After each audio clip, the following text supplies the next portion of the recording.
둘째 언니는 결혼 전 처녀가 아니었어요.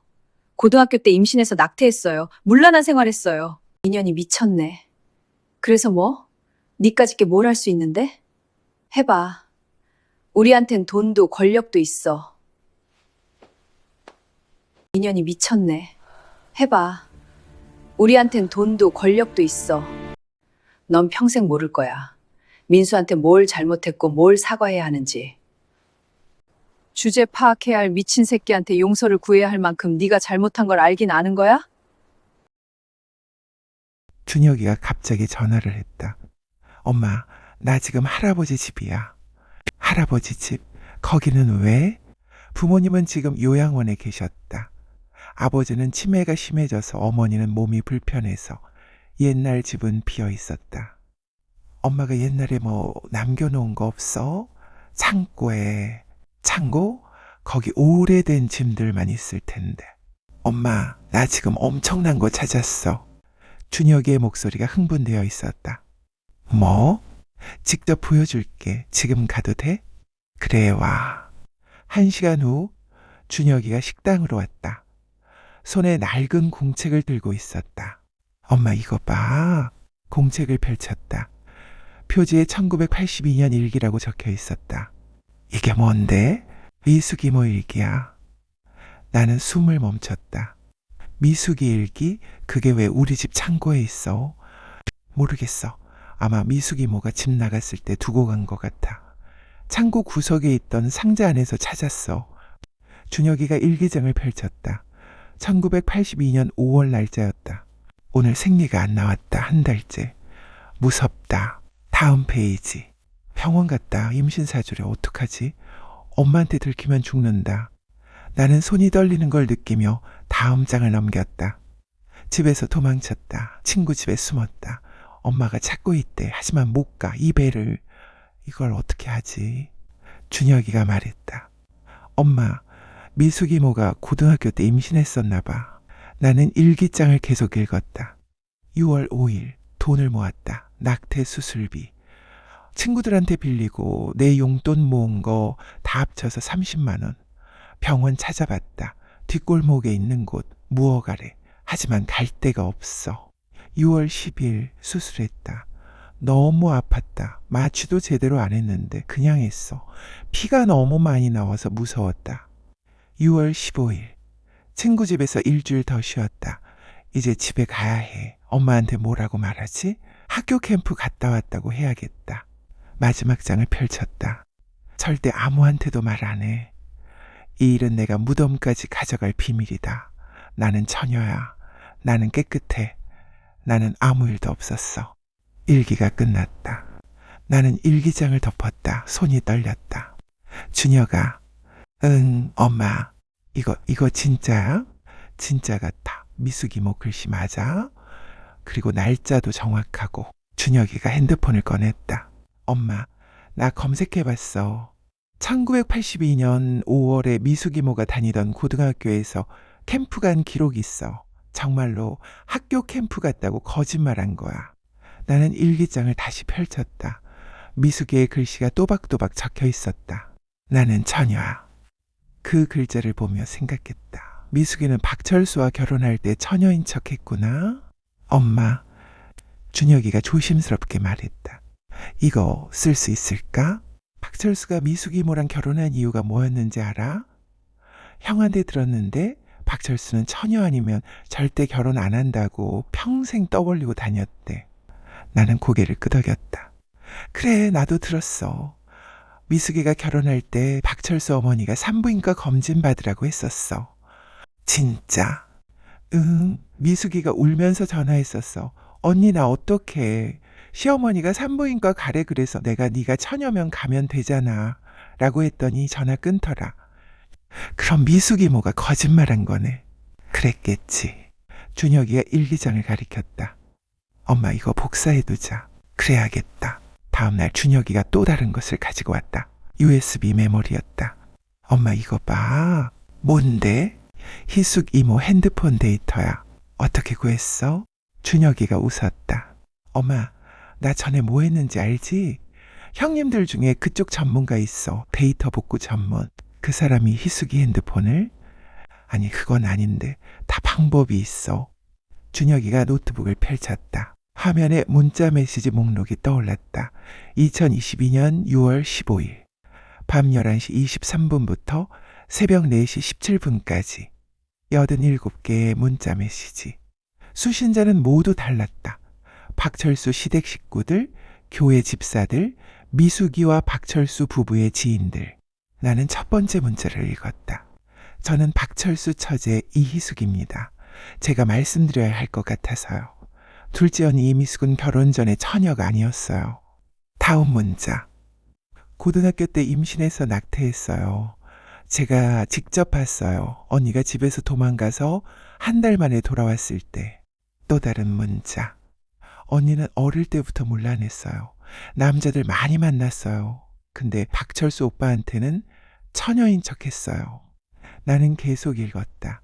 87개 문자가 모두 비슷한 내용이었다. 미숙이의 과거를 폭로하는 내용. 그리고 마지막 문자. 박철수 오빠 속은 거예요. 우리 언니는 거짓말쟁이에요. 준혁이가 말했다. 엄마, 이거 2022년 6월 15일이야. 삼촌 일기장에 나온 날짜랑 같아. 둘째 이모랑 셋째 이모가 회사에서 몸싸움 했다는. 맞아. 미숙 이모가 희숙 이모한테 따기 때린 날 밤에 이 문자들 보낸 거야. 나는 숨을 깊이 들이마셨다. 희숙이가 이걸 보냈구나. 응. 그리고 엄마 이거 봐. 준혁이가 다른 파일을 열었다. 통화 기록이었다. 이날 밤 11시부터 새벽 4시까지 희숙 이모가 전화도 20통 넘게 했어. 다 박철수 아는 사람들한테. 뭐라고 했을까? 녹음은 없어. 하지만 문자 내용이랑 비슷했을 거야. 준혁이가 노트북을 덮었다. 엄마, 이거 명백한 명예훼손이야. 87개 문자에 20통 넘는 전화. 게다가 내용도 진위를 떠나서 타인의 성생활을 공개한 거잖아. 나는 고개를 끄덕였다. 그래, 이거면 희숙 이모도 범죄자야. 일주일 후 나는 준비를 마쳤다. 미숙의 일기장은 복사했다. 총 10부. 혹시 모르니 여러 곳에 나눠 보관했다. 희숙의 문자 데이터도 출력했다. 87개 문자 전부. 그리고 통화 기록. 이제 다음 단계였다. 나는 핸드폰을 들고 미숙이에게 전화를 걸었다. 여보세요? 미숙이의 목소리였다. 나야, 미숙아. 언니? 응. 잠시 침묵이 흘렀다. 미숙이는 민수 장례식 이후로 나를 피해 다녔다. 전화도 받지 않았다. 무슨 일이야? 미숙이의 목소리가 경계하고 있었다. 우리 한번 만나자. 왜? 할 얘기가 있어. 무슨 얘기? 전화로는 안 돼. 만나야 해? 언니 나 바빠. 미숙아, 나는 차갑게 말했다. 내일 오후 3시. 역앞 카페. 안 나오면 내가 너희 교회로 갈 거야. 교회? 응, 너희 교회 목사님이랑 집사님들한테 할 얘기 있어. 미숙이가 숨을 삼키는 소리가 들렸다. 알았어, 갈게. 다음 날 오후 3시. 역앞 카페는 한산했다. 평일 오후라 손님이 별로 없었다. 나는 구석자리에 앉아 미숙이를 기다렸다. 3시 10분쯤 미숙이가 들어왔다. 선글라스를 쓰고 모자를 눌러 쓰고 있었다. 언니, 미숙이가 내 앞에 앉았다. 왜 이렇게 늦었어? 차가 막혔어. 미숙이는 메뉴판도 보지 않았다. 나만 쳐다봤다. 무슨 일이야? 커피라도 시켜. 괜찮아, 빨리 얘기해. 나는 가방에서 서류 봉투를 꺼냈다. A사 크기의 봉투였다. 이거 봐. 미숙이가 봉투를 받았다. 열어보지 않고 물었다. 뭐야? 열어봐. 미숙이는 봉투를 뜯었다. 안에서 종이 몇 장을 꺼냈다. 일기장 4번이었다. 미숙이가 종이를 훑어봤다. 이게 내 일기장이지. 미숙이가 종이를 보며 눈을 가늘게 떴다. 어디서 구했어? 우리 집 창고에 있더라. 내가 집 나갔을 때 두고 간 거 아니야? 미숙이는 대답하지 않았다. 일기를 천천히 읽었다. 임신 4주, 낙태 수술. 나는 처녀야. 미숙이가 종이를 테이블에 내려놓았다. 그래서 뭐? 40년도 넘은 일기장 가지고 나한테 뭘 어쩌겠다는 거야? 나는 미숙이를 쳐다봤다. 눈물도 없었다. 당황한 기색도 없었다. 봐라 미숙아. 나는 차갑게 말했다. 네가 박철수한테 처녀인 척 했지. 그건 내 일이야. 박철수가 뭐라고 했는지 나도 알아. 처녀 아니면 절대 결혼 안 한다고 떠벌리고 다녔잖아. 그래서? 미숙이가 팔짱을 꼈다. 내가 남편한테 거짓말한 게 법에 저촉되나? 언니가 그걸로 날 어떻게 할 건데? 시어머니가 산부인과 검진 받으라고 했을 때 너 어떻게 속였어? 수술 기록 지웠어? 아니면 의사 매수했어? 그건 내 문제야. 미숙이가 냉정하게 말했다. 언니가 알 바 아니지. 네가 지금 나한테 그런 식으로 나와? 나는 테이블을 탁 쳤다. 주변 사람들이 쳐다봤다. 미숙이는 주위를 둘러보지도 않았다. 언니 뭐 하려고? 이 일기장 남편한테 보여줄 거야? 그래봤자 부부싸움이야. 법적으로는 아무 의미 없어. 그래, 법적으로는 아무 의미 없을지도 몰라. 나는 가방에서 다른 봉투를 꺼냈다. 하지만 다른 데서는 의미가 있지. 두 번째 봉투를 미숙이 앞에 놓았다. 이것도 봐. 미숙이가 봉투를 열었다. 안에는 87개 문자 메시지 출력본이 들어있었다. 이건 희숙이가 보낸 문자들이야. 내 과거를 폭로한. 미숙이의 표정이 굳어졌다. 언니가 어떻게? 나는 문자 출력물을 펼쳤다. 2022년 6월 15일.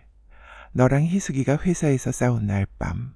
희숙이가 너희 시댁 교회 지인들한테 문자 87개 보냈지. 미숙이가 턱을 치켜들었다. 그건 희숙이가 한 거잖아. 내가 뭘 잘못했는데. 네가 희숙이한테 따귀를 때려서 그런 거잖아. 희숙이가 먼저 날 때렸어. 나는 정당방위로 한 대 때린 거야. 정당방위? 나는 미숙이를 똑바로 쳐다봤다. 너랑 희숙이 둘 다 썩었어. 민수 죽음 앞에서도 서로 물고 뜯고. 미숙이가 코웃음을 쳤다. 언니는 뭔데? 막내 죽었을 때 뭐 했어? 식당에서 김치찌개나 끓이고 있었잖아. 미숙아, 나는 일기장 사본을 다시 가리켰다. 네가 막내 죽인 거 알지? 내가 뭘 죽여? 민수가 자살한 거잖아. 미숙이가 되받아쳤다. 내가 목을 졸랐어? 칼을 찔렀어? 민수가 스스로 선택한 거야. 입 닥쳐. 내 목소리가 낮아졌다. 너희 남편이 민수 회사 돈 수십억 빼돌렸어. 김진우랑 짜고. 미숙이가 어깨를 으쓱했다. 남편이 한 거지? 나는 몰라. 몰랐어? 그래. 횡령은 몰랐을 수도 있지. 나는 몸을 앞으로 기울였다. 하지만 민수한테 계약 강요한 건 그건 알았잖아. 카페에서 너희 셋이 만났을 때 민수가 이자가 너무 높다고 했는데도 누나 믿고 매형 믿어. 사인해. 안 그러면 우리 도로 간다고 했잖아. 그게 뭐 내가 강요했어? 민수가 사인한 건 본인 선택이야. 그거 다 녹음돼 있어. 민수가 녹음했어. 미숙이의 표정이 순간 굳어졌다. 하지만 금방 회복했다. 녹음? 좋아. 그래서 그게 협박이라는 증거라도 돼? 응. 민수가 혹시 몰라서 핸드폰으로 녹음해뒀어. 카페에서 만난 날. 나는 가방에서 녹음 파일이 든 USB를 꺼내 테이블 위에 놓았다. 여기 다 있어. 네 목소리, 박철수 목소리, 희숙이 목소리, 민수 목소리. 그리고 내가 민수한테 한 말, 언니한테는 얘기하지 마. 얘기하면 이거 다 없었던 일로 할 거야. 이숙이가 USB를 보며 입술을 깨물었다. 그래서 뭐 그게 법정에서 증거로 인정될 것 같아? 모르지. 하지만 나는 일기장 사본을 집어들었다. 이걸로 갚아. 뭐? 네가 민수 죽인 거 이걸로 갚으라고. 미숙의 눈빛이 변했다. 언니, 농담이지? 박철수가 알면 어떻게 될까? 처녀 아니면 절대 결혼 안 한다던 그 사람이 교회 사람들이 알면 너 집사잖아. 항상 기도하고 찬양하고 목사님 옆에서 주님 감사합니다 하던 너. 미숙이가 팔짱을 풀었다. 처음으로 당황한 기색이 보였다. 언니가 설마. 나는 이제 갈 거야. 나는 자리에서 일어났다. 언니, 일주일 줄게. 미숙이가 눈을 가늘게 떴다. 뭐? 일주일 안에 박철수한테 이혼 요구해. 그리고 민수 회사에서 빼돌린 돈 다 토해내라고 해. 미쳤어? 그게 가능한 일이라고 생각해? 안 그러면 이 일기장이랑 희숙이 문자기록, 녹음 파일 전부 경찰에 넘기고 너희 교회에도 뿌릴 거야. 나는 가방을 들었다. 일주일이야, 잘 생각해. 언니, 기다려. 미숙이가 내 팔을 잡았다. 나는 그 손을 뿌리쳤다. 손 치워. 언니, 진짜 그럴 거야? 미숙이의 목소리가 처음으로 떨렸다. 내가 농담처럼 보여? 나는 미숙이를 내려다봤다. 민수가 이자가 너무 높다고 했을 때 너 뭐라고 했어? 그게 뭐 대수냐. 우리 가족끼리인데라고 했잖아. 그게 대수였어, 민수한테는. 연 36%가 얼마나 무서운 이자인지 너는 몰랐겠지. 아니, 알았어. 알았지만 상관없었던 거야. 미숙이가 입을 다물었다. 민수가 무너지든 죽든 너는 상관없었어. 중요한 건 네 돈이었으니까. 나는 카페를 나섰다. 뒤에서 미숙이의 목소리가 들렸다. 언니, 이혼하면 어떻게 살아? 나이 58이야. 58. 나는 돌아보지 않았다. 민수는 52살에 죽었어. 문을 열고 나갔다. 집으로 돌아오는 길. 택시 안에서 나는 창밖을 바라봤다. 미숙이의 마지막 말이 귓가에 맴돌았다. 이혼하면 어떻게 살아? 58이야. 여전히 자기 걱정만 하고 있었다. 민수는 한 번도 생각하지 않았다. 민수를 생각했다. 카페에서 누나와 매형 앞에 앉아 떨리는 손으로 계약서에 사인하던 민수를. 알았어, 누나. 누나 말대로 할게. 그 목소리를 생각하니 가슴이 아팠다. 택시기사가 물었다. 손님, 괜찮으세요? 울고 계신 것 같은데. 네, 괜찮아요. 나는 눈물을 닦았다. 집에 도착했다. 식당 2층 내 방으로 올라갔다. 책상 위에는 미숙이 일기장 원본이 놓여 있었다. 나는 일기장을 집어들고 마지막 장을 펼쳤다. 나는 처녀야. 나는 깨끗해. 미숙의 어린 시절 글씨. 나는 일기장을 덮고 서랍에 넣었다. 미숙아, 조용히 중얼거렸다. 네가 민수한테 한 것처럼 나도 너한테 할 거야. 속이고 강요하고 무너뜨릴 거야. 그게 진실이야. 창밖으로 석양이 지고 있었다. 민수의 영정사진을 바라봤다. 민수야, 조금만 기다려. 이제 시작이야. 미숙이와 만나고 사흘이 지났다. 나는 미숙이한테서 아무 연락도 받지 못했다. 전화도 없었고 문자도 없었다. 일주일 중 사흘이 지났는데 아무 소식이 없었다. 그날 저녁 식당을 정리하고 있을 때 문이 열렸다. 미숙이었다. 아니, 미숙이와 박철수였다. 두 사람이 함께 들어왔다. 박철수는 정장을 입고 있었다. 미숙이는 그의 뒤에 서 있었다. 언니. 미숙이가 나를 불렀다. 목소리가 냉정했다. 나는 걸레질하던 손을 멈추고 그들을 바라봤다. 무슨 일이야? 박철수가 한 발짝 앞으로 나왔다. 차영. 나는 대꾸하지 않았다. 오늘 할 말이 있어서 왔습니다. 박철수의 목소리는 차분했다. 하지만 그 차분함 뒤에 무언가가 숨어 있었다. 뭔데요? 차영, 우리 좀 앉아서 얘기할까요? 여기서 하세요. 그러시겠습니까? 박철수가 주위를 둘러봤다. 식당은 비어 있었다. 손님들은 다 갔고 직원도 퇴근했다. 좋습니다. 박철수가 미소를 지었다. 그런데 그 미소가 차가웠다. 처영 미숙이한테 들었습니다. 처영이 우리한테 뭘 요구했다는 거. 나는 가만히 서 있었다. 이혼하고 돈 토해내라고요? 그래요. 처영. 박철수가 한 발짝 더 다가왔다. 해치셨어요? 목소리가 낮아졌다. 처남 하나 죽었다고 세상이 끝난 줄 아십니까? 나는 숨을 깊이 들이마셨다. 입 조심하세요. 입 조심? 제가요? 박철수가 웃었다. 비웃는 웃음이었다. 박철수가 팔짱을 꼈다. 처형 미숙이한테 들었습니다. 무슨 일기장이 어쩌고. 박철수가 비웃었다. 그런 거 믿으십니까? 40년도 더 된 낡은 공책 하나 가지고 그게 진짜인지 가짜인지 누가 합니까? 진짜예요. 미숙이 글씨 맞아요. 나는 차갑게 말했다. 증명할 수 있습니까? 법정에서? 박철수가 코웃음 쳤다. 처형 저는 돈이 있습니다. 변호사도 있고 감정사도 삽니다. 그 일기장이 조작됐다고 하면 끝입니다. 그리고 문자기로 그것도 마찬가지입니다. 박철수가 한 발짝 더 다가왔다. 처형 정신 차리세요. 처형이 뭘 할 수 있는데요? 일기장 하나, 문자 몇 개 가지고 나는 대답하지 않았다. 그게 뭐가 대수입니까? 그까짓 거. 박철수가 한 발짝 더 다가왔다. 이제 우리 사이는 1미터도 안 남았다. 처형, 제가 누군지 아십니까? 고리대금업자죠. 그것뿐입니까? 박철수가 웃었다. 처형, 저는 돈이 있습니다. 많이. 100억 넘게. 그게 뭐가 대수죠? 대수죠. 돈이면 다 됩니다. 변호사도 사고 언론도 사고 사람도 사요.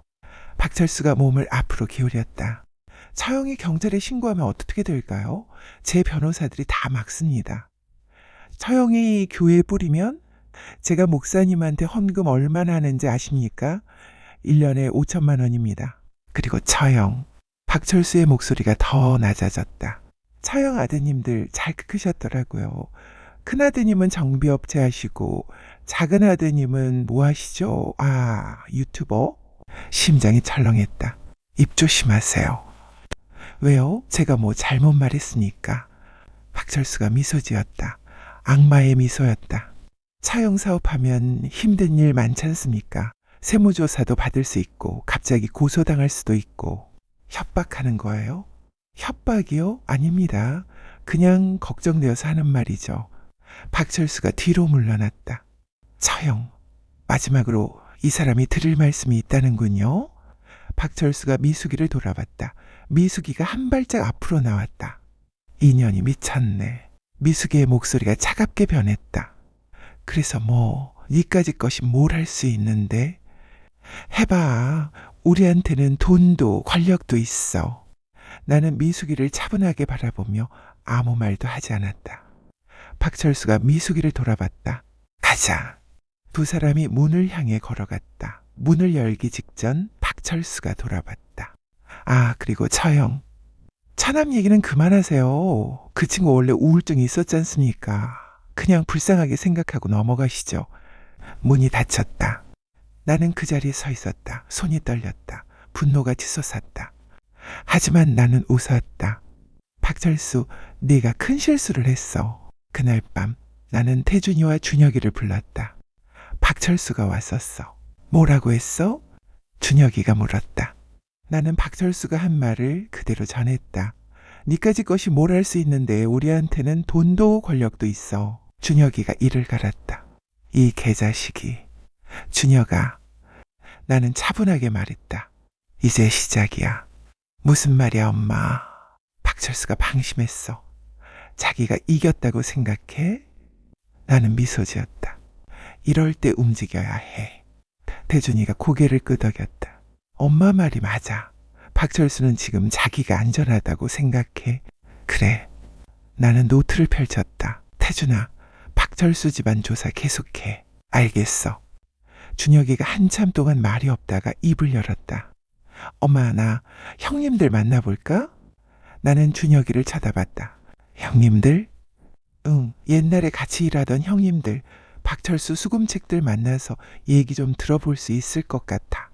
준혁이의 표정이 굳어 있었다. 손 씻고 평범하게 살려고 애쓴 시간들이 떠오르는 듯했다. 준혁아, 괜찮겠어? 괜찮아. 삼촌 위해서라면. 준혁이가 주먹을 불끈 쥐었다. 형님들한테 부탁하면 박철수가 어떤 식으로 돈 뜯어내는지 알 수 있을 거야. 사흘 후 그 주 일요일. 미숙이는 교회에 갔다. 평소처럼 찬양대 앞에 앉아 찬송가를 불렀다. 기도했다. 헌금했다.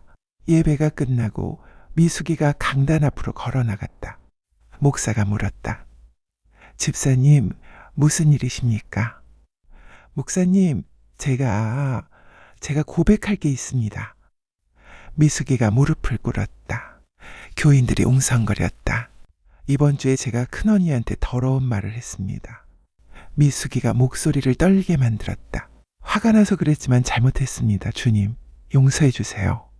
목사가 미숙이의 어깨에 손을 얹었다. 주님께서 용서하실 것입니다. 감사합니다, 주님. 미숙이가 연기하듯 흐느꼈다. 교인들이 아멘을 외쳤다. 박철수도 무릎을 꿇고 기도했다. 주님, 저희 가정을 지켜주소서. 바로 그 시간 태준이는 차를 몰고 지방으로 가고 있었다. 조수석에는 두꺼운 파일이 놓여 있었다. 박철수 집안 조사 자료였다. 태준이는 며칠 전부터 박철수 가족을 조사했다. 처음에는 박철수 본인만 조사했지만 점점 범위를 넓혔다. 형제들, 자매들. 박철수는 3남 3녀 중 막내 아들이었다. 그녀 고위공직자 출신. 하지만 5년 전에 사망했다. 둘째 형, 정신병원 입원 중. 큰 누나, 가정주부. 둘째 누나, 여기서 태준이는 멈췄다. 태준이가 조사한 바에 따르면 박영숙은 젊었을 때 포주일을 했다. 1980년대 후반부터 1990년대 초반까지, 그리고 1995년부터는 요정을 운영했다. 고위층 인사들이 찾는 고급 요정. 세금 신고는 제대로 하지 않았다. 수십억 원을 탈루했다. 그 돈으로 부동산을 샀다. 강남, 분당, 판교. 개발 정보를 미리 알고 사들였다. 어떻게 개발 정보를 알았을까? 큰형이었다. 고위공직자였던 큰형이 정보를 빼돌렸다. 태준이는 파일을 넘기며 한숨을 쉬었다. 박철수 집안은 그야말로 부패의 카르텔이었다. 큰형은 정보를 빼돌리고 둘째 누나는 그 정보로 돈을 벌고 박철수는 그 돈으로 고리대금업을 시작했다. 그리고 막내 누나 박철수를 따라 사채업을 시작한 여자. 태준이가 향하는 곳은 박영숙의 옛 요정이 있던 자리였다. 지금은 다른 건물이 들어섰지만 그곳에서 일했던 사람들을 찾을 수 있을 것 같았다. 같은 시간 준혁이는 형님들을 만나고 있었다. 장소는 서울 변두리의 작은 사무실이었다. 간판도 없는 건물 2층. 준혁이가 문을 열자 3명의 남자가 앉아 있었다. 모두 50대 후반에서 60대 초반. 준혁이가 옛날 조직 생활할 때 형님들이었다. 준혁아. 한 남자가 일어나 준혁이를 안았다. 형님, 오랜만입니다. 그래, 잘 지냈어? 네. 준혁이가 절을 했다. 형님들, 오늘 부탁드릴 게 있어서 왔습니다. 말해봐. 준혁이는 박철수 얘기를 했다. 민수가 죽은 것, 박철수가 돈을 빼돌린 것, 그리고 수금책들이 있다는 것. 형님들은 조용히 들었다. 그래서 형님들이 그 수금책들 좀 알아봐 주셨으면 합니다. 어떻게?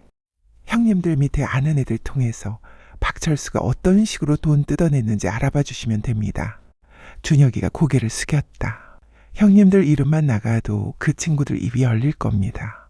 형님 중 한 명이 담배를 꺼내 물었다. 준혁아, 우리는 이제 손 씻었어. 알지? 압니다.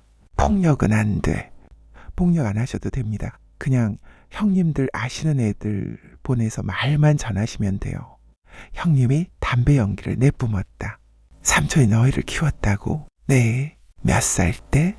형이 13살, 저는 10살이었습니다. 5년 동안? 네. 형님이 담배를 끄고 일어났다.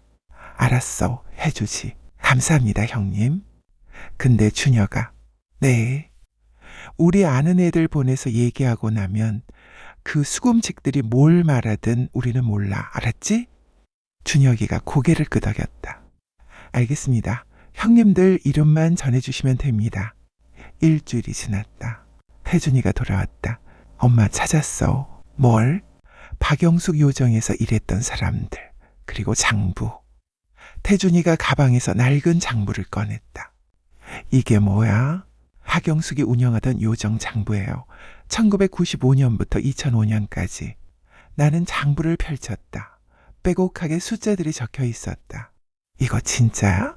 네, 당시 요정에서 회계 담당했던 분이 보관하고 있었어요. 왜 보관했어? 박영숙한테 임금을 제대로 못 받아서요. 나중에 소송하려고 증거로 남겨뒀대요. 나는 장부를 계속 넘겼다. 매출, 지출, 세금. 하지만 세금 신고 금액이 턱없이 적었다. 이거 세금 탈루액이 얼마나 돼? 회계사한테 맡겼어요. 대충 계산해보니까 50억은 넘을 것 같대요. 50억? 네, 10년간 50억. 태준이가 다른 서류를 꺼냈다. 그리고 이게 더 중요해요. 뭔데? 동산 매입 기록이에요. 서류에는 박영숙이 산 부동산 목록이 있었다. 1997년 강남 아파트, 1999년 분당 아파트, 2003년 판교 땅 모두 개발이 발표되기 직전에 샀다. 이거 내부 정보 없이는 불가능해요. 태준이가 또 다른 문서를 펼쳤다. 그리고 이게 결정타예요. 문서에는 정부 공문서 사본이 있었다. 개발 계획안이었다. 문서 오른쪽 아래 서명이 있었다. 박철수의 큰형 이름이었다. 이거 큰형이 생전에 개발 정보를 빼돌린 거예요. 박영숙한테. 나는 숨을 깊이 들이마셨다. 태준아, 이거 어디서 구했어? 큰형 부하였던 사람이 보관하고 있었어요. 그 사람도 큰형한테 뒷돈 받고 일했는데 나중에 버림받았대요. 그래서 증거로 남겨뒀다고. 엄마, 박철수 집안은 완전히 썩었어. 큰형은 정보 빼돌리고 박영숙은 세금 수십억 탈루하고 박철수는 그 돈으로 고리대금 업하고. 혜준이가 파일을 덮었다. 이 정도면 검찰 움직일 수 있어. 그때 현관문이 열렸다. 준혁이었다. 엄마, 형. 준혁이가 들어왔다. 얼굴에 미소가 가득했다. 형님들이 일 끝냈어. 어떻게 됐어? 박철수 수금책 4명 다 만났어. 준혁이가 녹음기를 꺼냈다. 전부 자백했어. 오라고 했는데 준혁이가 재생 버튼을 눌렀다. 떨리는 남자 목소리가 들렸다. 죄송합니다, 형님. 제가 박철수 사장님 밑에서 불법 추심했습니다. 어떻게 했는데? 채무자 집에 찾아가서 협박하고 가족들한테 연락하고 한 번은 딸한테 성폭행하겠다고 협박한 적도 있습니다. 누가 시켰어? 박철수 사장님이요? 사장님이 돈 받아내려면 뭐든지 해라고 했습니다. 녹음이 끝났다. 준혁이가 말했다. 4명 다 비슷한 얘기했어. 박철수가 시켜서 했다고. 나는 고개를 끄덕였다. 잘했어. 태준이가 말했다. 엄마, 이 정도면 충분해. 형사고발할 수 있어. 나는 책상 위에 쌓인 서류들을 바라봤다. 박영숙의 요정 장부, 세금 탈루 증거, 큰형이 빼돌린 개발정보 문건, 수금책들의 자백 녹음. 그래, 나는 일어났다. 이 정도면 충분해. 그때 준혁이가 말했다. 엄마, 왜? 근데 희숙 이모는? 나는 준혁이를 바라봤다. 희숙이? 응, 희숙 이모도 끝장내야 되잖아. 삼촌을 죽음으로 몬 건 그 사람도 마찬가지잖아. 나는 고개를 끄덕였다. 그래, 네 말이 맞아. 어떻게 할 거야? 나는 미소 지었다. 희숙이한테는 특별한 선물이 있어. 무슨 선물? 조금만 기다려봐. 사흘 후. 태준이가 내게 전화했다. 엄마, 기사 났어. 무슨 기사? 큰형 개발정보 유출건. 내가 언론사에 제보했거든. 나는 핸드폰으로 뉴스를 검색했다. 전직 장차관급 공직자 개발정보 유출 의혹. 고위공직자 형제 일가. 조직적 부정부패 정황. 부동산 투기의 고리대금까지. 부패의 카르텔의 실체. 기자 썼다. 잘했어. 나는 조용히 말했다. 이제 세상이 다 알게 될 거야. 박철수 집안이 얼마나 더러운지. 네, 엄마. 태준이의 목소리가 단호했다. 이제 숨을 곳이 없을 거예요. 그날 밤 나는 혼자 앉아 민수의 영정을 바라봤다. 민수야. 조용히 속삭였다. 이제 다 준비됐어. 박철수, 미숙이, 희숙이 모두 다 무너뜨릴 거야. 영정 속 민수가 웃고 있었다. 나는 책상으로 돌아가 노트를 펼쳤다. 마지막 점검이었다. 증거 목록. 일강민호 증언 박철수 전과. 이위증자 자백 500만 원, 300만 원. 3회계 분석 횡령 4억 8천, 실제 10억 이상. 사통화 녹음 희숙 압박. 미숙 플러스 박철수 계약 강요. 5. 피해자 증언 15명. 6. 박영숙 요정 장부 세금 탈루 50억. 7. 큰형 개발정보 유출 문건. 8. 수금책 자백 4명. 그리고 마지막. 9. 미숙 일기장 낙태 기록. 10. 희숙 문자 87개 명예훼손. 나는 펜을 들고 노트 마지막 장에 썼다. 민수야, 누나가 꼭 복수해 줄게. 박철수가 다녀간 다음 날 나는 변호사 사무실을 찾아갔다. 태준이와 준혁이도 함께였다. 형사 전문 변호사 이정훈, 50대 중반의 카리스마 있는 남자였다. 이영자 씨 결심하셨습니까? 네. 나는 책상 위에 서류 뭉치를 쌓았다. 강민호 증언, 위증자 자백, 회계 분석 보고서, 통화 녹음, 피해자 증언서, 박영숙 요정장부, 큰형 개발정보 유출 문건, 수금책 자백, 이정훈 변호사가 서류들을 천천히 검토했다. 대단하십니다. 변호사가 고개를 들었다. 이 정도면 검찰이 바로 움직일 겁니다. 고발장은 언제 넣을 수 있나요? 오늘 당장도 가능합니다. 변호사가 노트북을 열었다. 피고 발의는 박철수, 이미숙, 이희숙, 김진우. 맞습니까? 네. 박철수는 업무상 횡령, 사기, 대보호법 위반, 협박. 김진우는 업무상 횡령, 배임, 이미숙은 사기방조, 이희숙은 사기방조, 명예훼손. 변호사가 타이핑하며 말했다. 그리고 박영숙은 조세포탈로 별도 고발하겠습니다. 박영숙도요? 네, 요정장부에 있는 세금 탈루 증거가 명확합니다. 국세청에도 제보하겠습니다. 변호사가 파일을 저장했다. 이영자 씨 각오하셔야 합니다. 무슨 각오요? 박철수가 가만히 있지 않을 겁니다. 돈으로 변호사 선임하고 언론 플레이하고 온갖 수단을 다 쓸 겁니다. 괜찮습니다. 나는 차분하게 말했다. 저도 각오했어요. 일주일 후 서울중앙지방검찰청에서 연락이 왔다. 이영자 씨 고발 사건 접수됐습니다. 담당 검사가 배정됐고요. 다음 주에 조사받으러 오시면 됩니다. 나는 태준이와 준혁이에게 전화했다. 시작됐어. 그날부터 검찰이 움직였다. 박철수 회사의 압수수색 영장이 집행됐다. 수검책 4명이 소환됐다. 김진우를 찾기 위한 수배가 내려졌다. 그리고 박영숙, 국세청 특별조사팀이 박영숙 집을 방문했다. 요정장부와 부동산 매입 기록을 토대로 세무조사가 시작됐다. 막내 누나 박철수를 따라 사채업을 시작한 여자에게도 조사가 들어갔다. 박철수 가족 전체가 흔들리기 시작했다. 2주 후 김진우가 체포됐다. 제주도에 숨어 있었는데 준혁이 형님들 정보로 위치를 파악해 검찰에 제보했다. 김진우는 검찰 조사에서 자백했다. 박철수 씨가 제안했습니다. 회사 돈 빼돌리면 반반 나눠주겠다고. 언제부터 했습니까? 2020년 9월부터요. 얼마나 빼돌렸습니까? 정확히는 모르겠습니다. 제가 받은 건 6억 정도인데 검사가 회계 분석 보고서를 펼쳤다. 이 자료에 따르면 총 12억이 빠져나갔습니다. 12억요? 김진우가 놀랐다. 그럼 박철수 씨가 6억을 더 가져간 겁니까? 그런 것 같습니다. 김진우가 이를 갈았다. 그 새끼가 나한테도 사기친 거예요? 검사가 말했다. 김진우 씨, 솔직하게 진술하시면 형량 참작하겠습니다. 다 말씀드리겠습니다. 박철수가 어떻게 사람들 속이는지 전부. 한 달 후 1차 공판이 열렸다. 서울중앙지방법원 417호 법정. 방청석은 가득 찼다. 민수를 아끼던 동료들, 포스코 선후배들, 박철수의 대부업 피해자들, 그리고 태준이와 준혁이, 기자들도 몰려왔다.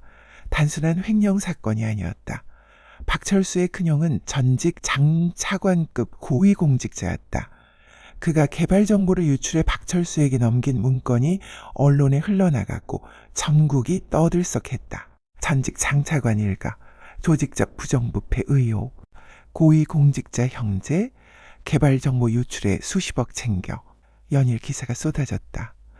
박철수 가족은 하루아침에 전국구 악당이 됐다. 피고인석에 박철수, 이미숙, 이희숙, 김진우가 앉았다. 박철수는 정장을 입고 있었다. 고급 변호사 3명이 그 옆에 앉았다. 미숙이는 검은색 원피스를 입고 팔짱을 끼고 있었다. 희숙이도 검은색 옷을 입었다. 눈가가 부어 있었다. 김진우는 수갑을 차고 있었다. 판사가 입장했다. 피고인 박철수 일어나십시오. 박철수가 일어났다. 피고인은 2020년 9월부터 2022년 6월까지 이민수 씨가 운영하는 회사에 자금 12억 원을 횡령한 혐의를 받고 있습니다. 맞습니까? 아닙니다. 박철수가 또박또박 말했다. 저는 정당한 투자금을 회수한 것뿐입니다. 투자금이라고 하셨는데 계약서에는 대부금으로 되어 있습니다. 그건 형식상 그렇게 한 겁니다. 판사가 서류를 넘겼다. 피고인 이미숙 일어나십시오. 미숙이가 일어났다. 피고인은 이민수 씨에게 박철수와의 계약을 강요한 혐의를 받고 있습니다. 저는 그냥 도와주려고.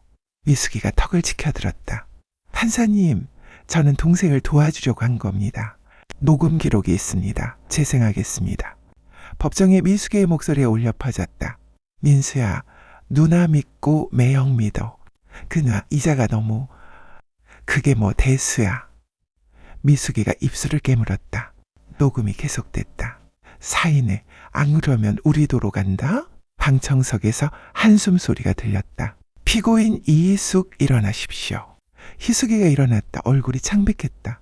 피고인은 이민수 씨에게 계속 압박을 가해 박철수와의 계약을 강요했고 이미숙 씨에 대한 허위 사실을 유포한 혐의를 받고 있습니다. 저는 희숙이가 울먹였다.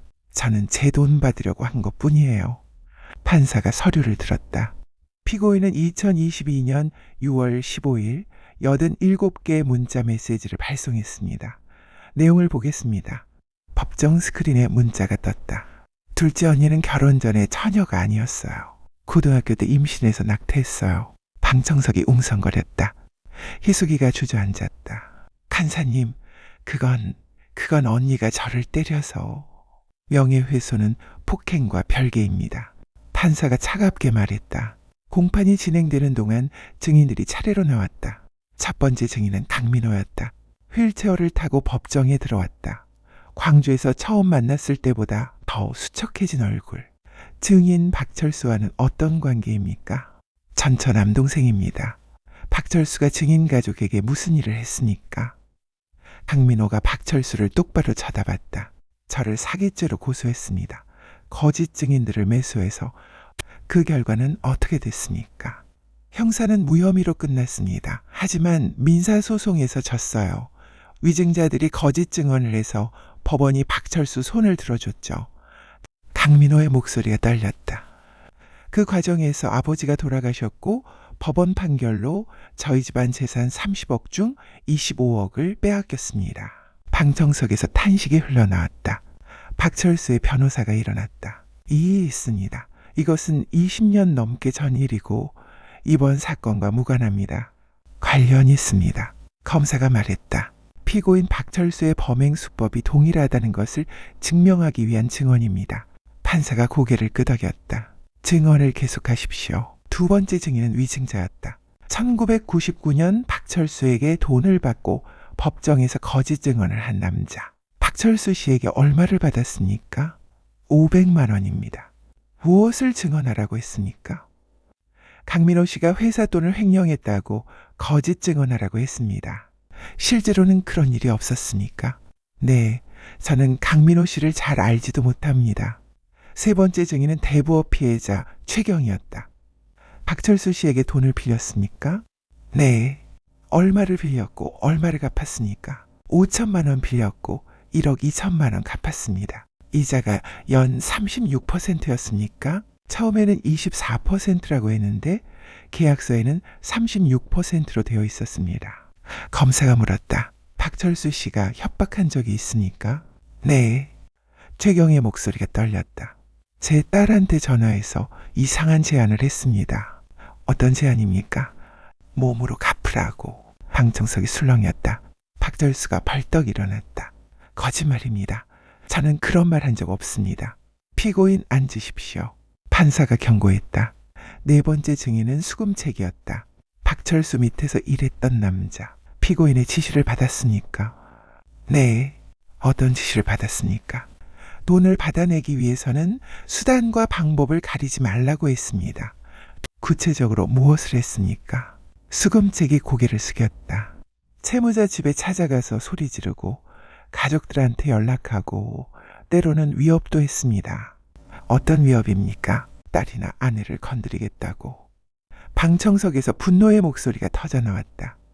공판이 끝난 후 나는 법원 앞에서 기자들을 만났다. 이영자 씨, 동생분의 죽음에 대해 한 말씀 해주시겠습니까? 나는 카메라를 똑바로 쳐다봤다. 제 동생 이민수는 가족을 믿었습니다. 누나들을 믿었고 매형을 믿었고 동료를 믿었습니다. 목소리가 떨렸지만 나는 참았다. 하지만 그 사람들은 동생을 배신했습니다. 돈 때문에. 박철수 씨에게 하고 싶은 말이 있으니까 법이 심판할 겁니다. 나는 돌아섰다. 태준이와 준혁이가 내 옆에 서 있었다. 엄마 잘하셨어. 아직 끝난 게 아니야. 나는 희숙이를 바라봤다. 희숙이는 변호사와 함께 법원을 빠져나가고 있었다. 준혁아, 응, 엄마. 이모들한테 선물 줄 시간이야. 다음 주 일요일. 미숙이는 교회에 갔다. 박철수와 함께 다니는 교회였다. 미숙이는 집사였고 박철수는 헌금을 많이 하는 장로였다. 예배가 시작되기 전 미숙이가 기도회를 인도했다. 형제자매 여러분, 오늘 우리 함께 기도합시다. 미숙이가 무릎을 꿇었다. 교인들도 함께 무릎을 꿇었다. 박철수도 앞줄에 앉아 기도했다. 주님, 저희에게 용서를 주소서. 미숙이가 기도했다. 저희가 연약하여 죄를 지었사오나 주님의 은혜로. 바로 그때 교회 스피커에서 갑자기 소리가 흘러나왔다. 인연이 미쳤네. 미숙이 자신의 목소리였다. 미숙이가 고개를 들었다. 얼굴이 하얗게 변했다. 그래서 뭐? 이까짓 것이 뭘 할 수 있는데? 교인들이 웅성거리기 시작했다. 해봐, 우리한테는 돈도 권력도 있어. 박철수가 벌떡 일어났다. 목사를 향해 소리쳤다. 목사님, 저거 끄세요. 하지만 소리는 계속 흘러나왔다. 이번엔 다른 녹음이었다. 카페에서 녹음한 것. 박철수의 목소리가 들렸다. 처남 이자? 그게 뭐 대수야? 내가 누군가? 처남 매형인데? 민수의 조심스러운 목소리. 하지만 연 36%는 미숙이의 목소리. 민수야, 매형이 설마 너한테 나쁜 짓 하겠니? 누나 믿고 매형 믿어? 교회가 조용해졌다. 민수의 한숨 소리가 들렸다. 길고 깊은 한숨. 알았어, 누나. 누나 말대로 할게. 서류 넘기는 소리, 볼펜으로 쓰는 소리. 교인들이 미숙이와 박철수를 쳐다보기 시작했다. 미숙이가 벌떡 일어났다. 아니에요, 이건. 하지만 녹음은 계속됐다. 박철수의 목소리가 다시 들렸다. 처남 민수 얘기는 그만하세요. 그 친구 원래 우울증이 있었지 않습니까? 교회가 얼어붙었다. 아무도 말하지 않았다. 그저 두 사람을 바라볼 뿐이었다. 목사가 음향실로 뛰어갔지만 문이 잠겨 있었다. 미숙이가 고개를 돌렸다. 아니에요, 오해예요. 교인들이 하나둘 자리에서 일어나 밖으로 나가기 시작했다. 박철수가 미숙이의 팔을 붙잡았다. 일어나, 빨리. 여보, 빨리. 두 사람이 교회를 빠져나갔다. 교회 밖에서 준혁이가 지켜보고 있었다. 준혁이는 핸드폰을 꺼내 영자에게 전화했다. 엄마, 끝났어. 그날 밤 박철수 집에서 폭풍이 몰아쳤다. 박철수가 거실에서 술을 마시고 있었다. 미숙이가 조심스럽게 다가왔다. 여보, 뭐 우리 어떻게 하면 좋을까? 박철수가 미숙이를 쳐다봤다. 네가 처녀 아니었던 거 그거 진짜야? 미숙이가 얼어붙었다. 여보, 대답 안 해도 돼? 네 표정이 답이야? 박철수가 소주잔을 집어던졌다. 잔이 벽에 부딪혀 깨졌다. 이혼하자. 여보, 평생 날 속였어.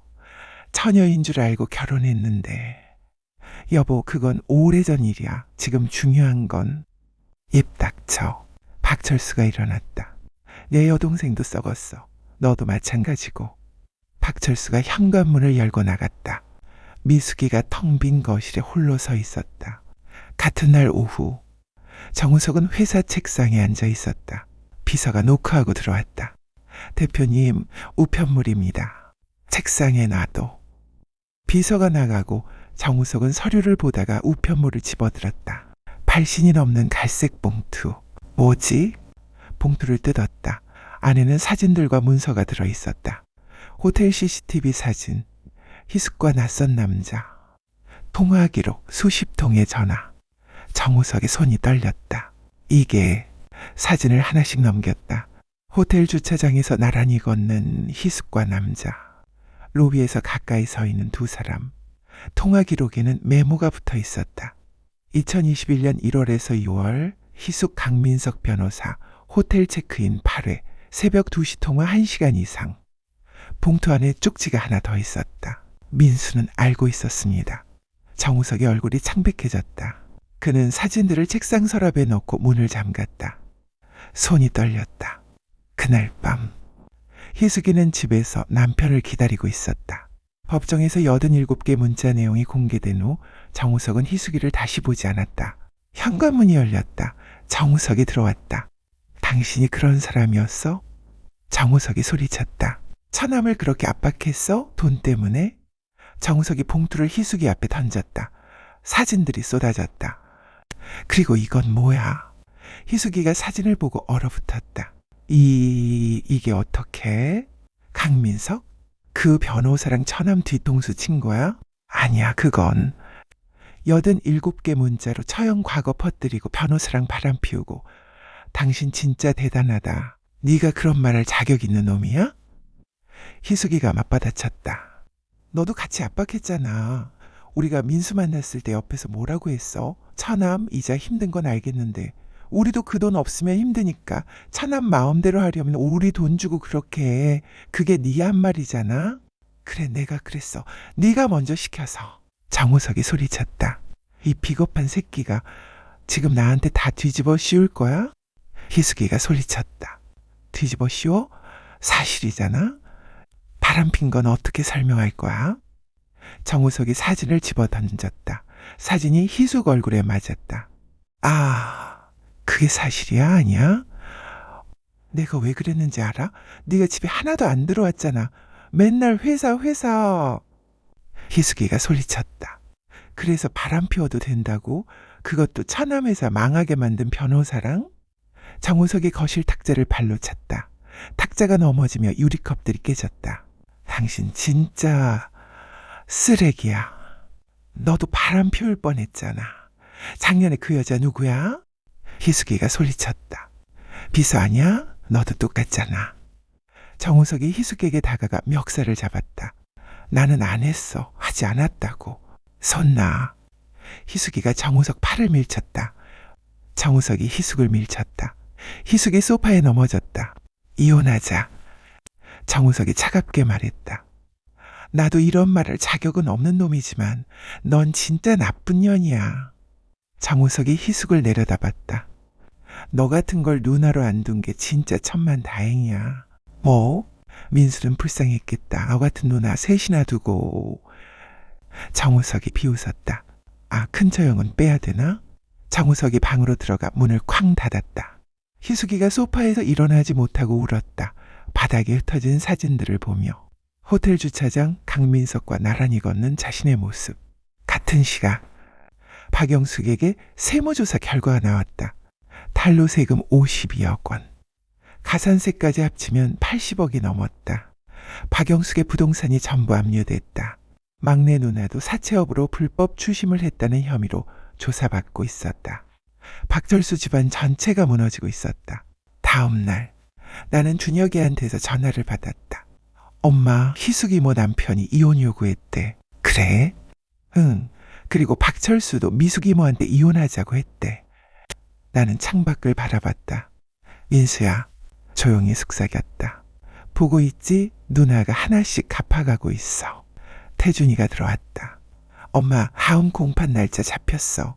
2주 후야. 알았어. 그리고 엄마 알아보니까 박철수 그 정도면 10년 이상은 구형할 거래. 10년? 응, 횡령, 사기, 협박 다 합치면 그 정도래. 김진우는 7년. 나는 고개를 끄덕였다. 미숙이랑 희숙이는 3년에서 5년 정도 예상한대. 준혁이가 말했다.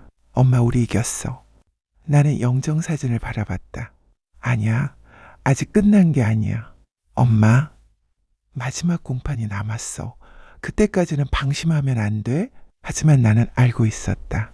우리가 이기고 있다는 것을. 진실이 밝혀지고 있다는 것을. 민수야, 조금만 기다려. 누나가 꼭 끝까지 해낼게. 2주 후 최종 공판이 열렸다. 법정은 1차 공판 때보다 더 많은 사람들로 가득 찼다. 기자들도 왔고 박철수의 대부업 피해자들도 왔다. 나는 방청석 맨 앞에 앉았다. 태준이와 준혁이가 양옆에 있었다. 피고인석에 4명이 앉았다. 탈수는 수척해져 있었다. 정장 대신 회색 수의를 입고 있었다. 김진호는 고개를 숙이고 있었다. 미숙이는 무표정한 얼굴이었다. 희숙이는 멍하니 허공을 바라보고 있었다. 판사가 입장했다. 피고인들 일어나십시오. 4명이 일어났다. 본 재판부는 다음과 같이 판결합니다. 법정이 조용해졌다. 숨소리조차 들리지 않았다. 피고인 박철수. 박철수가 몸을 떨었다. 피고인은 업무상 횡령죄, 사기죄, 배부업법 위반, 협박죄로 징역 12년을 선고합니다. 12년. 박철수가 중얼거렸다. 또한 피해자들에게 총 15억 원을 배상하라. 방청석에서 탄성이 터져나왔다. 피고인 김진우. 김진우가 고개를 들었다. 피고인은 업무상 횡령죄, 배임죄로 징역 7년을 선고합니다. 피해자에게 6억 원을 배상하라. 김진우가 주저앉았다. 피고인 이미숙. 미숙이가 대답했다. 네. 피고인은 사기방조죄로 징역 4년을 선고합니다. 미숙이가 눈을 크게 떴다. 피고인 이희숙. 희숙이는 대답하지 않았다. 변호사가 희숙이를 흔들었다. 피고인은 사기방조죄, 명예훼손죄로 징역 3년을 선고합니다. 희숙이가 비명을 질렀다. 안 돼요. 저는 피고인 조용히 하십시오. 법정 경위가 희숙이를 제지했다. 판사가 판결문을 읽었다. 피고인 박철수는 피해자 이민수 씨를 포함한 다수의 채무자들에게 불법적인 고리대금업을 행하고 협박과 위협으로 피해를 가했습니다. 특히 이민수 씨의 경우 처남이라는 가족관계를 이용하여 신뢰를 악용했고 김진우와 공모하여 회사 자금 12억 원을 횡령했습니다. 이로 인해 이민수 씨는 극심한 심리적 고통을 받았고 결국 스스로 목숨을 끊었습니다. 본 재판부는 피고인의 범행이 매우 악질적이며 반성의 기미가 전혀 보이지 않는다고 판단합니다. 박철수가 소리쳤다. 판사님, 저는 억울합니다. 제가 언제? 피고인 조용히 하십시오. 퇴정을 명합니다. 법정 경위들이 박철수를 끌고 나갔다. 미숙이와 희숙이도 끌려나갔다. 김진우는 말없이 고개를 숙인 채 걸어나갔다. 법정 밖. 기자들이 나를 둘러쌌다. 이영자 씨 판결에 만족하십니까? 나는 카메라를 똑바로 쳐다봤다. 만족하지 않습니다. 기자들이 웅성거렸다. 12년으로는 부족합니다. 제 동생은 돌아오지 않으니까요. 목소리가 떨렸지만 참았다. 하지만 법이 최선을 다해 판단했다고 믿습니다. 그리고 이제 민수도 편히 쉴 수 있을 거라고 생각합니다. 박철수 씨 큰형의 개발정보 유출 의혹에 대해서는 어떻게 생각하십니까? 그건 검찰이 판단할 일입니다. 나는 짧게 대답했다. 다만 박철수 집안이 얼마나 오랫동안 얼마나 조직적으로 부정을 저질러 왔는지 세상에 알게 됐다는 게 중요합니다. 박철수 씨나 가족들에게 하고 싶은 말이 있습니까? 없습니다. 나는 돌아섰다. 단 하나, 민수한테 사과하세요. 무릎 꿇고. 그날 밤 집으로 돌아오는 길에 변호사한테서 전화가 왔다. 이영자 씨 판결 축하드립니다. 감사합니다, 변호사님. 그런데 한 가지 더 알려드릴 게 있습니다. 뭔데요? 박영숙 씨, 박철수 둘째 누나분 있죠? 네. 하산 신청했습니다. 세금 80억 못 내서. 나는 숨을 멈췄다. 그리고 막내 누나도 사적 불법 추심으로 기소됐습니다. 징역 2년 구형 예상입니다. 박철수 집안이 완전히 무너졌습니다. 나는 전화를 끊고 창밖을 바라봤다. 택시가 한강을 지나가고 있었다. 강물이 검게 흘렀다. 민수야, 조용히 속삭였다. 다 끝났어. 다음 주 일요일. 나는 민수 묘소를 찾아갔다. 태준이와 준혁이도 함께였다. 묘비 앞에 꽃을 놓았다. 민수야, 무릎을 꿇고 앉았다. 누나가 다 해냈어. 박철수 12년, 김진우 7년, 미숙이 4년, 희숙이 3년. 태준이가 옆에서 술잔을 따랐다. 삼촌, 이제 편히 쉬세요. 준혁이도 절을 했다. 삼촌, 저희가 삼촌 목까지 잘 살게요. 바람이 불었다. 나뭇잎이 흔들렸다. 나는 묘비에 새겨진 민수의 이름을 쓰다듬었다. 이민수 1970-2022. 민수야, 누나가 늦어서 미안해. 눈물이 흘렀다. 누나가 좀 더 일찍 알았으면, 좀 더 신경 썼으면. 목소리가 막혔다. 태준이가 내 어깨를 안았다. 엄마 삼촌은 엄마가 최선을 다했다는 거 알아. 그래. 나는 눈물을 닦았다. 민수야, 누나 이제 갈게. 또 올게. 일어서려는데 준혁이가 말했다. 엄마 잠깐만. 준혁이가 가방에서 뭔가를 꺼냈다. 액자였다. 민수의 대학 졸업사진이었다. 환하게 웃고 있는 민수. 삼촌, 이거 여기 놔둘게요. 준혁이가 액자를 묘비 옆에 세웠다. 바람이 다시 불었다. 액자 속 민수가 웃는 것 같았다. 일주일 후 박철수의 이혼 소송이 받아들여졌다. 미숙이도 동의했다. 희숙이와 정우석도 이혼했다. 박영숙은 강남 아파트, 분당 아파트, 판교 땅 전부를 압류당했다. 평생 모은 재산이 하루아침에 날아갔다. 막내 누나는 1심에서 징역 2년을 선고받았다. 박철수 집안은 완전히 몰락했다. 한 달 후 나는 교도소 면회 신청서를 받았다. 미숙이었다. 나는 한참을 고민했다. 그리고 면회를 갔다. 서울구치소. 투명한 아크릴 너머로 미숙이가 앉아 있었다. 교도소 복을 입은 미숙이는 완전히 다른 사람 같았다. 머리는 짧게 잘렸고 얼굴은 헬쑥했다. 미숙이가 소화기를 들었다. 나도 소화기를 들었다. 언니? 미숙이가 나를 쳐다봤다. 왜 불렀어? 나 억울해? 뭐? 나는 정말 동생 도우려고 했어. 박철수가 다 계획한 거야? 나는 한숨을 쉬었다. 미숙아, 지금도 그러니? 사실이야. 박철수가 나한테 투자야. 나중에 더 많이 준다고 했어. 나도 속은 거라고. 미숙이가 목소리를 높였다. 그리고 나는 민수가 그렇게까지 힘들어할 줄 몰랐어. 진짜로. 그래서 나는 차갑게 말했다. 민수가 힘들다고 했을 때도 넌 내 돈만 생각했잖아. 미숙이가 입을 다물었다. 박철수가 이건 투자야라고 했을 때 넌 의심 안 했어? 네가 바보였어? 아니면 알면서도 욕심이 났어? 미숙이가 고개를 돌렸다. 언니, 나도 피해자야. 박철수한테 이혼당했잖아. 그게 민수 죽은 거랑 무슨 상관이야? 나는 소화기를 꽉 쥐었다. 넌 지금도 모르는구나. 미숙이가 나를 쳐다봤다.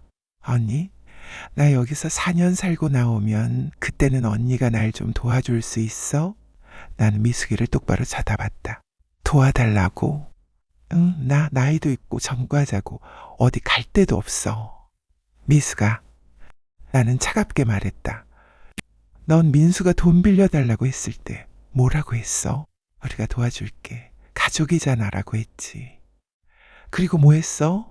미숙이가 고개를 떨구었다. 연 36% 이자로 돈 빌려주고 회사 돈 빼돌리고 민수 죽게 만들었잖아. 언니, 나한테 도움 바라지 마. 난 너한테 빚진 거 없어. 미숙이가 입술을 깨물었다.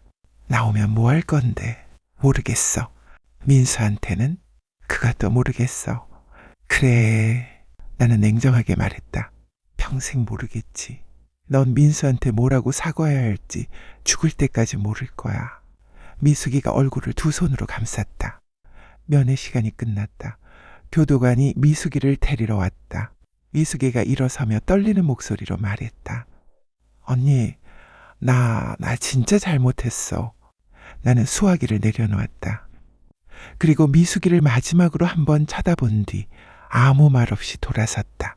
뒤에서 미숙이가 뭐라고 말하는 소리가 들렸지만 나는 멈추지 않았다. 그날 밤 집으로 돌아와 민수의 영정 앞에 앉았다. 민수야, 촛불을 켰다.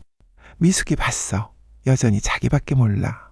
영정 속 민수가 웃고 있었다. 누나는 걔네들 용서 안 할 거야. 미숙이도 희숙이도. 눈물이 났다. 근데 민수, 너는 착했으니까 혹시 용서했을까? 대답은 없었다. 촛불만 흔들렸다. 너는 착했으니까 어쩌면 용서했을지도 몰라. 나는 눈물을 닦았다. 근데 누나는 안 돼. 누나는 용서 못해. 6개월 후 나는 식당을 정리했다. 직원들에게 퇴직금을 주고 가게를 팔았다. 이제 62살. 더 이상 식당 일을 하기엔 몸이 힘들었다. 태준이가 물었다. 엄마, 이제 뭐 할 거야? 쉴 거야. 나는 웃었다. 평생 일만 했잖아. 이제 좀 쉬어야지. 준혁이가 말했다. 엄마, 우리 집으로 와. 같이 살자. 아니야. 나는 고개를 저었다. 너희는 너희 인생 살아야지. 엄마는 괜찮아. 엄마. 민수 묘소 근처에 작은 집 하나 얻었어. 나는 창밖을 바라봤다. 거기서 조용히 살 거야. 3년 후. 나는 민수 묘소 근처 작은 빌라에서 살고 있었다. 매일 아침 묘소를 찾아가 꽃을 바꿔주고 묘비를 닦아주었다. 어느 날 묘소에 갔을 때 누군가가 먼저 와 있었다. 희숙이었다. 출소한 희숙이. 머리가 하얗게 새어 있었다. 희숙이는 묘비 앞에 무릎을 꿇고 울고 있었다. 민수야, 누나가 잘못했어. 나는 조용히 다가갔다. 희숙이가 나를 보고 놀라 일어났다. 언니, 희숙아, 언니 나는 희숙이가 말을 잇지 못했다. 나는 희숙이를 바라봤다. 머리는 희끗희끗해졌지만 여전히 같은 사람이었다. 무슨 낯짝으로 여기 왔어? 희숙이가 입술을 떨었다. 나는 사과하러 왔다고? 지금? 나는 코웃음을 쳤다. 52살의 죽은 동생 앞에서 3년 감옥살이하고 나온 년이 무슨 사과를 해? 희숙이가 고개를 숙였다. 나는 묘비 앞에 꽃을 던지듯 내려놓았다. 희숙이가 조심스럽게 물었다. 언니 나 용서받을 수 있을까? 나는 희숙이를 똑바로 쳐다봤다. 주제 파악 못하는 미친 새끼한테 용서를 빌어야 할 만큼 네가 잘못했다는 걸 알긴 아는 거야? 희숙이가 얼어붙었다. 언니, 넌 민수를 괴롭혔어. 민수 회사 변호사랑 놀아나면서 회사 망하게 하고 남편이랑 싸우면 민수한테 와서 욕하고 괴롭히고. 나는 차갑게 말했다. 그러고도 용서를 바라. 나는 그땐 정신이 이상했어. 정신이 이상했어? 그래서 재판 때 정신분열증이라고 우겼지? 나는 코웃음을 쳤다. 변호사 꼬시고 민수 괴롭힐 때는 정신 멀쩡했잖아. 3년이나 받았으면 감지덕지에. 나는 묘비 앞에 꽃을 내려놓았다. 민수는 52살에 죽었어. 너는 62살까지 살았고 앞으로도 더 살겠지. 희숙이가 울음을 터뜨렸다. 나는 돌아섰다. 다신 오지 마.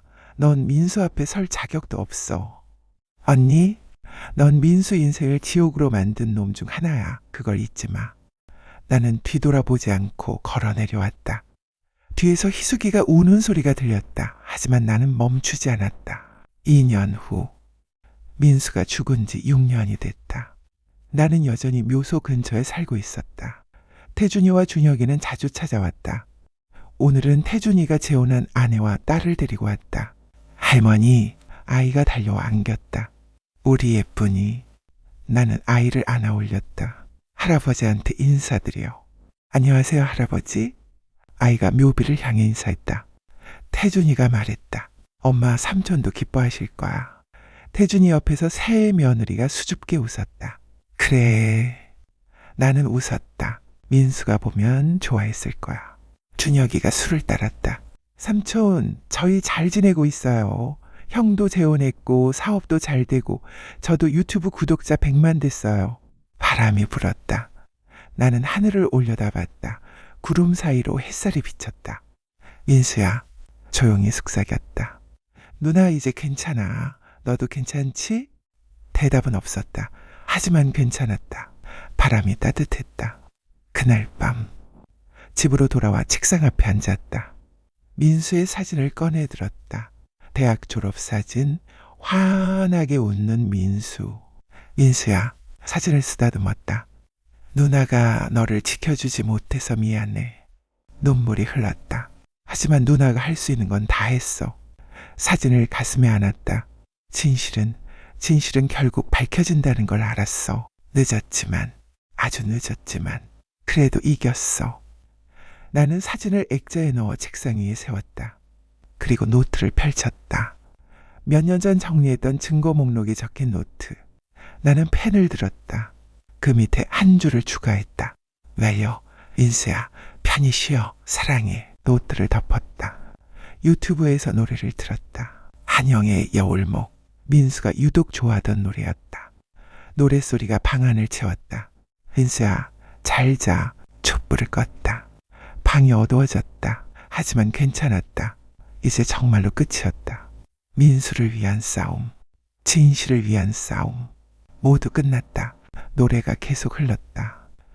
민수가 옛날에 이 노래를 흥얼거리던 모습이 떠올랐다. 민수야, 마지막으로 속삭였다. 누나가 너를 사랑해. 영원히. 노래가 끝났다. 고요했다. 따뜻한 고요. 민수의 고요.